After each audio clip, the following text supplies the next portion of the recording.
Thank you so much to Racquel for the impetus to push to get better and better every time.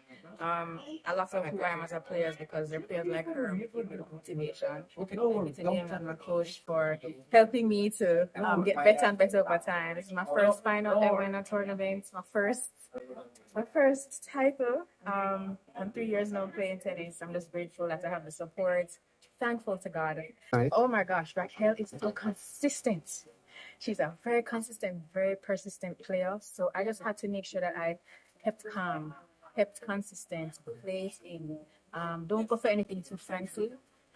Just make sure that I execute well. And if I do that, hopefully then I'll rack up the points over time. It was pretty disappointing. I didn't want for it to end that way.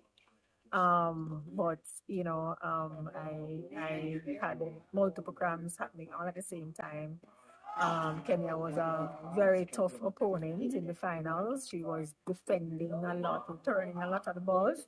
So, exerting that effort and energy, it happened. So I'm pretty disappointed. I came in to take it home, but it's a second place. I cannot tell you that I'm happy about it.